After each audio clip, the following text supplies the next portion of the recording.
Hello दोस्तों, Insta empire की ये वीडियो नॉलेज पर्पज़ के उद्देश्य से बनाई गई है। अगर आप लोगों को ये वीडियो पसंद आए तो इस वीडियो को लाइक और ऐसी ही वीडियो पाने के लिए चैनल को सब्सक्राइब करें और हमें इस वीडियो के बारे में कमेंट में ज़रूर बताएं। बिना सोचे समझे नक्श ने ये पिल ले तो ली, लेकिन अब कहीं वह मर तो नहीं जाएगा। अभी नक्श इस बारे में सोच ही रहा था कि उसे उल्टी करके उस पिल को वापस निकाल देना चाहिए कि तभी अचानक से उसके पेट में बहुत तेज दर्द महसूस हुआ। कुछ ही सेकंड्स में उसका पूरा शरीर कांपने लगा और देखते ही देखते नक्श बेहोश भी हो गया।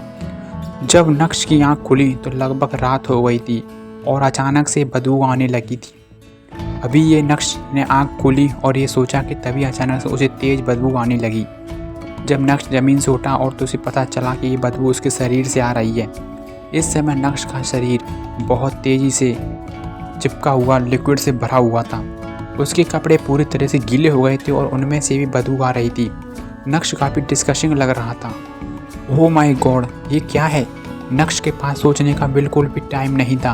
वो तो शावर लेने के लिए बाथरूम में चला गया और बाथरूम में अपने शरीर को अच्छे से साफ करने में उसे करीब 1 घंटा लग गए।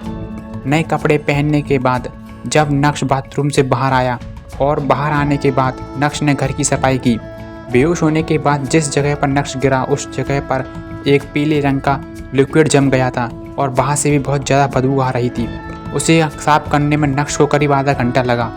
किसी ने उसको बेवकूफ़ बनाया है।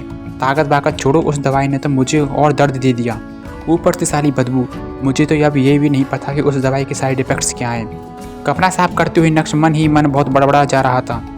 जैसे ही नक्श ने कमरे की सफाई हुई वैसे ही अनिका और चित्रा घर के अंदर आई। नक्श, क्या तुमने खाना बनाया? शॉपिंग करने के बाद सारा सामान सोफे पर रखते हुए अनिका ने नक्श की ओर देखकर कहा, जो भी चित्रा के हाथ से सामान लेने की बात कर रहा था। नक्श 2 से 3 बार खांसा और अनकंफर्टेबल फील करते हुए बोला, वो दरअसल मुझे कोई काम था इसलिए मैं खाना नहीं बना पाया। क्यों ना हम सभी लोग आज बाहर खाना खाने चले? पहले तो ऐसे बहाने कभी नहीं सुनने को मिलते थे। रोज़ घर पे रहते हो फिर भी काम करने को मन नहीं करता। आजकल साहब कुछ ज़्यादा ही बिजी होने लग गए हैं। ये बोलते हुए चित्रा कुछ ज़्यादा ही नक्श के चेहरे को फेक स्माइल दिखा रही थी। अनिका को भी नक्श की बात कुछ हजम नहीं हुई। हालांकि उसे भी लगा कि उसकी माँ एकदम सही कह रही है, लेकिन अभी कुछ दिनों से नक्श का बदला रूप देखकर अनिका नक्श के ऊपर नहीं चल सकती थी। इसलिए अनिका ने कहा, मैं भी कुछ दिनों से सोच रही हूँ कि क्यों ना हम सभी लोग बाहर खाना खाने चलना चाहिए। तो फिर ठीक है, हम सभी लोग थोड़ी देर में बाहर खाना खाने के लिए चल रहे हैं। ये बोलते हुए अनिका ने चुपके से नक्श के टी शर्ट को खींचा और उसको इशारा किया कि उसे कमरे में चले जाना चाहिए। अनिका की इस हरकत से नक्श को समझ में आ गया कि वो उसकी मदद कर रही है।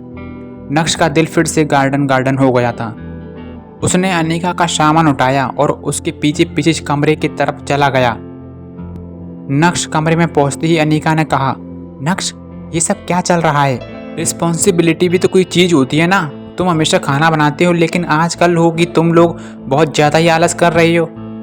आलस करना बंद कर दो, नहीं तो खाना भी नहीं बना पाओगे। और रोज़ रोज़ एक्सक्लूसिव देना बंद करो। अनिका के एक एक करके वो नए कपड़ों को बाहर निकाल रही थी जो उसने आज ही खरीदे थे और नक्श की उन अलमारी में सेट कर रहा था। अनिका की बात सुनकर नक्श की भौहें ऊपर की ओर उठी और लेकिन नक्श ने एक्सप्रेशन कुछ भी नहीं किया। उसने सिर हिलाते हुए कहा, ठीक है।